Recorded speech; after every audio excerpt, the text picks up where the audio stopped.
Dernier match de Liga avant la Coupe du Monde, les amis, avant match Osasuna-Barça. C'est parti.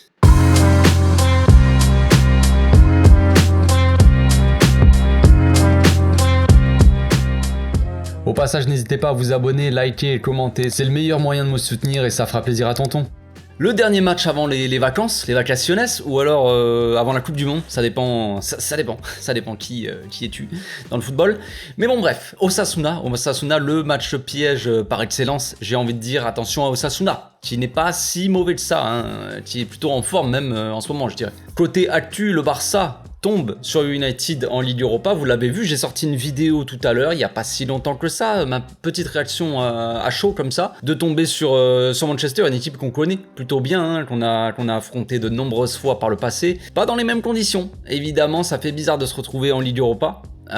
C'est une affiche de finale, on les a rencontrés plusieurs fois en finale des champions, je ne vous rappelle pas les bons souvenirs, pas la peine, tu connais. Mais en attendant, cette Ligue Europa, cette saison-là, elle est assez relevée, j'ai envie de dire, remplie d'équipes qui pourraient jouer la Ligue des Champions normalement, qui pourraient même peut-être la remporter, qui sait. Mais en attendant, il y a quand même des bonnes équipes, la Juventus, je vais en oublier sûrement, la Juventus, Ajax, Arsenal, qui sont très chauds. Il y a le Barça, il y a United, il y en a bien tant d'autres. Il y a quoi? Il y a le FC Nantes, il y a Rennes, Monaco, enfin vraiment que des gros quoi. Ne soyons pas méchants, mais voilà, il y a quand même des belles équipes dans cette Europa League. Ça va pas être si facile que ça, on l'avait dit la saison dernière que la Ligue Europa, quand on est retombé dans cette fameuse coupe, que ça allait être pas si facile, mais cette saison c'est la vérité. Pour le coup, c'est vraiment vrai quoi. Mais enfin bref. Par rapport aux deux équipes, Barça, United, la réalité est tout autre. Maintenant, c'est fini. Le temps des finales de Ligue des Champions, des victoires du Barça, tout ça, les triplés. Elle est loin cette époque-là où les Manchester United et le Barça étaient, on va dire, des tops équipes sur le toit du monde, j'ai envie de dire. De toute façon, pour arriver en finale des champions en très peu de temps comme ça, elles se rencontraient à chaque fois. C'est que les deux équipes à l'époque, elles avaient pas le même niveau que maintenant. Mais quand même, le choc, le duel comme ça reste assez intéressant quand même, comme voilà, le duel Lewandowski. Évidemment, dans ma vidéo, j'en ai pas parlé, mais le duel à surveiller dans ce match-là contre United, c'est évidemment le choc entre Lewandowski et Harry Maguire, qui va sûrement être chaud. Parce que vous le connaissez, Harry, il enflamme les stades. Il enflamme surtout ses supporters, mais attention le duel. Ça risque de faire des étincelles. Je pense évidemment aussi au pressing de Gavi sur Ronaldo, qui peut-être lui répondra par peut-être une prise de catch de MMA, je ne sais pas. On verra bien les amis, l'avenir nous le dira, mais en parlant de Gavi d'ailleurs, petite actu, on reste un peu dans l'actu, il devrait recevoir normalement son Golden Boy, j'allais dire son ballon d'or, son Golden Boy aujourd'hui. Bon, il ne pourra pas aller chercher, aller à la cérémonie pour ramasser le trophée parce que, voilà, vous le savez, Osasuna c'est demain. Mais voilà, ça fait toujours plaisir de voir un jeune du Barça récompensé, après Pedri surtout. Bon, retour au match Osasuna, évidemment. Comme vous le savez, concernant la forme des équipes, comme je l'ai dit tout à l'heure, Osasuna ils sont plutôt en forme en ce moment. Et du coup se retrouve quand même à la 5ème place au classement en Liga, ce qui n'est pas si mal que ça. Ils sortent de 2 victoires d'affilée contre Valladolid et le Celta Vigo dernière en date. Leur dernière défaite c'était contre Villarreal et Valence, des équipes qu'on a affrontées récemment et qu'on a battues avec plus ou moins de difficultés, vous le savez. Mais voilà, à domicile, Osasuna ils s'en sortent plutôt bien. Si on prend le classement uniquement à domicile, Osasuna, ils sont 3e, c'est plutôt correct. Si on prend le classement uniquement à l'extérieur, le Barça ils sont 3e aussi. Attention frérot, attention au piège. Bon ça c'est pour les chiffres, ça ne veut pas dire grand chose non plus, c'est bien beau, voilà tout ça, mais bon. Il y a quand même quelques joueurs qui sont en forme en ce moment, côté Osasuna, principalement Chimi Avila, qui vient de claquer un doublé contre le Celta Vigo, qui a l'air plutôt chaud bouillant cette saison-là. Il y a aussi évidemment leur gardien de but, qui est pas mauvais, et Moi Gomez aussi. Ancien de Villarreal, vous le connaissez. La saison dernière, il était encore à Villarreal, je crois bien, on avait joué contre lui, je me rappelle, là, Xavi et tout, il avait eu du mal. Mais Moi Gomez, il est pas mauvais, c'est un très bon joueur aussi, donc voilà. Il y a quelques bons joueurs comme ça qui peuvent nous poser des problèmes. Côté Barça, on sort d'une victoire contre Almeria, une victoire, voilà, vous le savez. On aurait dû marquer beaucoup plus de buts, mais bon, on a quand même eu beaucoup d'occasions, on s'est procuré, on a créé beaucoup d'occasions, même si on a un peu croqué devant, c'est quand même pas mal. c'est quand même bon signe déjà de se procurer autant d'occasions. Maintenant il suffit juste, j'ai envie de dire, même si c'est facile de dire ça, mais il suffit juste de les mettre au fond et on aura des scores de tennis après, donc ça sera peut-être différent. Les gardiens peuvent pas sortir non plus 50 parades par match, frère, et nos attaquants peuvent pas faire des dingueries comme ça à tous les matchs. Je pense pas, tu vois, c'est pas possible. Donc nous, côté joueurs en forme, on va dire, il y a quand même les joueurs du moment, on va dire, c'est plutôt Baldé, hein, on pense surtout à Baldé forcément qui est assez monstrueux en ce moment. Ter Stegen qui enchaîne les clean sheets à domicile principalement, mais voilà, qui est plutôt en forme en Liga. Frenchie qui revient bien là depuis la trêve, depuis sa blessure, tout ça, qui enchaîne quand même les bonnes performances. On a aussi Ferran Torres qui revient bien, qui revient en confiance. Il a loupé pas mal d'occasions quand même contre Almeria, mais c'était pas loin et on le sent un peu mieux, tu vois, sur le terrain. Évidemment, Lewandowski qui est notre meilleur buteur après, voilà, qui enchaîne les buts. Il n'a pas marqué contre Almeria ce week-end. Chose quand même qu'on peut souligner. Je pense qu'il aura à cœur de mettre un petit but avant la Coupe du Monde, histoire de se chauffer un petit peu, je sais pas, de faire plaisir. Même Jordi Alba est en forme, les amis. Et ça, c'est complètement dingue de se dire ça. Possible qu'on retrouve d'ailleurs, en parlant de Jordi, possible qu'on retrouve un peu la même défense que contre Almeria. À voir si Christensen est assez en forme pour démarrer. Il est revenu à peine contre Almeria là, donc il a joué quelques minutes pour remplacer Piqué. Est-ce que Garcia aussi est en forme? Je ne sais pas, il a pas joué une minute contre Almeria. Je pense qu'il y a moyen que Piqué joue son dernier match pour le coup.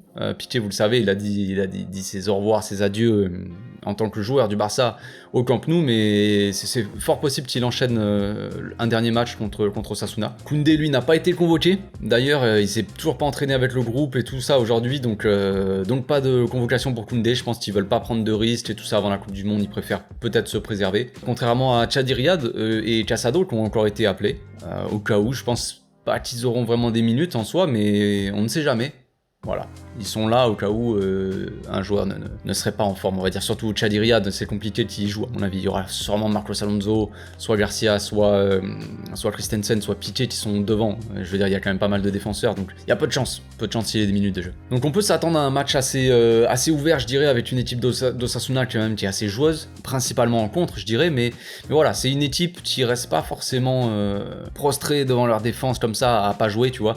C'est une équipe assez joueuse, assez emballante, j'ai envie de dire, surtout cette saison, quoi, qui ose tirer même de loin, hein. Ils tentent leur chance, voilà. Chimi Avila là, il a claqué un but limite en dehors de la surface ou d'assez loin quand même. Voilà, ils hésitent pas en fait. Voilà, c'est une équipe qui ose, qui tente, et ça peut être un match assez ouvert. Pour l'occasion d'ailleurs, Abdé, j'en ai pas parlé, mais normalement il est blessé. Donc, déjà, je sais pas s'il aurait pu jouer contre nous, parce que comme vous le savez, Nico, c'était un peu la même situation. Voilà, c'est un joueur qu'on a prêté, et peut-être qu'il y a une clause dans son contrat comme quoi il peut pas jouer contre nous, mais en tout cas, de toute façon, il est blessé, le Abdé. Dommage pour lui. Il enchaîne pas mal de bons matchs à Osasuna. Il a sorti des bons matchts, hein. Et voilà, c'est bien pour lui, Même un bon match contre le Real Madrid, je crois qu'il avait il avait martyrisé Carvajal, donc c'est cool pour lui. Bien, ils prennent en maturité comme ça, ils prennent de l'expérience à jouer comme ça en première division au haut niveau. Ils pouvaient pas le faire au Barça cette saison, c'est un peu trop complexe. Il y a beaucoup d'attaquants, beaucoup d'ailiers, tu vois, c'est compliqué pour qu'il ait sa place. Même si au final il aurait pu être à la place de Memphis, ça aurait été tout aussi bien, je pense. Mais bon, bref, là n'est pas c'est pas le sujet, c'est pas le débat. À voir pour la suite de la saison. Donc on va passer maintenant à la composition d'équipe, les amis. Je partirai en 4-3-3 classique avec Ter Stegen au cage, évidemment. Une défense un peu similaire à ce qu'on a vu la dernière fois. Je pense que je tenterai le Christensen. Moi. Donc je partirai avec Baldé à droite. Oui, je n'ai toujours pas vraiment envie de voir Bellerin, je suis désolé les amis. Baldé s'en sort plutôt bien à droite, en attendant le retour de Roberto, le retour de Koundé au top, et le retour des centraux vraiment aussi en forme. Koundé pourrait passer à droite, et on pourrait avoir des centraux plus en forme dans l'axe, tout ça, et Baldé pourrait repasser à gauche. Mais en attendant tout ça, on n'a pas trop le choix, c'est soit Baldé, soit Bellerin à droite. Et personnellement, je préfère quand même voir Baldé. Il s'en sort de mieux en mieux à droite, qui est le mec fini quand même les gars, ça c'est à noter. Baldé sort quand même dans l'équipe de la semaine, du week-end là, en Liga. Il est arrière droit du week-end, de la semaine en Liga. C'est quand même fou alors que le gars est arrière gauche, tu vois. On a Jordi Alba d'ailleurs qui est dans l'équipe de la semaine aussi, et Baldé, nos deux latéraux, gauche. Bref, c'est le petit clin d'œil. Donc Baldé à droite, donc comme je disais, Piqué et Christensen dans l'axe. Si Christensen est en forme, je le mettrai. Sinon, encore une fois, ça devrait être Alonso. Et Jordi Alba à gauche qui enchaîne les bons matchs. Ça sera sûrement plus difficile contre Osasuna à gérer, mais j'ai confiance en la défense, avec le pressing qu'on met, tout ça, je pense que ça devrait le faire, j'ai envie de dire. Tout dépend aussi des milieux de terrain. On va passer au milieu de terrain après, mais tout dépend des milieux de terrain et le pressing.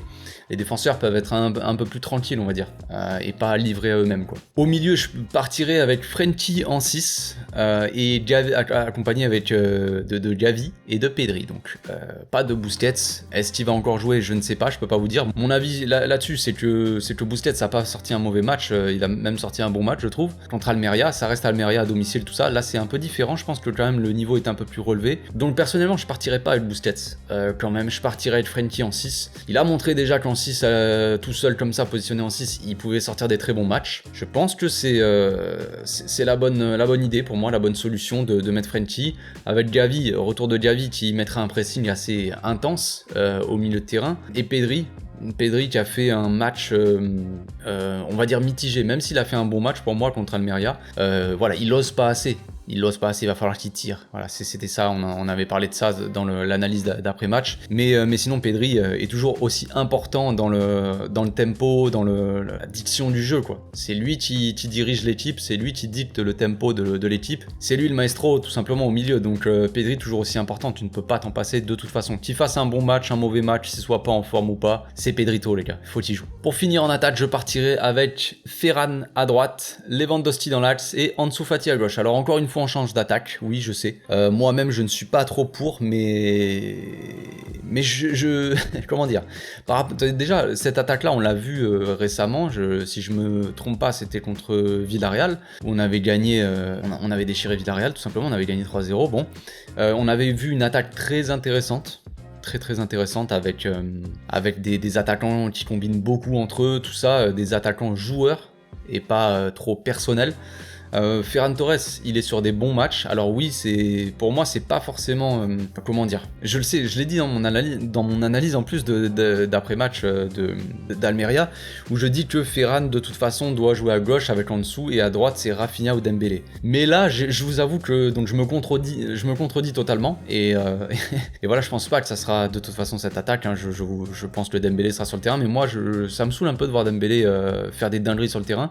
Je le mettrais bien sur le banc. Voilà, désolé aux fans de Dembélé qui vont se sentir insultés, mais ce n'est pas contre vous, les amis, je n'ai rien contre vous.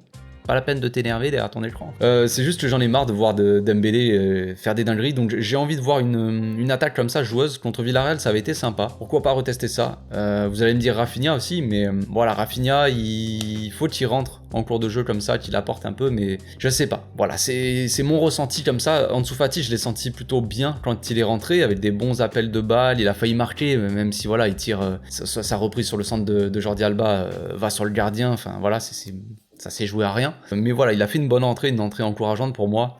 J'aimerais bien voir Ansu Fati en attaque. Voilà, associé à Lewandowski et Ferran Torres. Pour moi, c'est une attaque qui peut fonctionner face à cette défense d'Osasuna. La défense, c'est pas leur spécialité, j'ai envie de dire. C'est pas non plus une équipe très costaud, on va dire. Il peut y avoir, s'il y a beaucoup de mouvements devant, en fait, je pense qu'on peut très bien désorganiser assez facilement cette défense-là. Donc il faut des joueurs qui partent dans la profondeur, qui font des appels dans le dos de la défense. C'est pour ça que je veux voir Ferran, Lewandowski et Ansu Fati, parce que ça bouge beaucoup devant.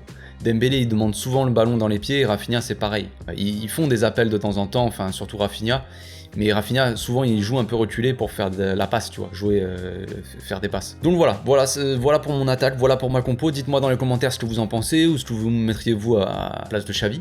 Et puis voilà, on en discute. Donc on se retrouve, les amis, demain, pour l'avant-match en live sur Twitch, comme d'habitude avant le match. Le match est à 9h30. Donc on se retrouvera à 20h à peu près, autour de 20h. Puis voilà, après pour le débrief à chaud, pour le match. On espère une belle victoire, les amis. D'ici là, portez-vous bien, passez une très bonne journée. Ciao.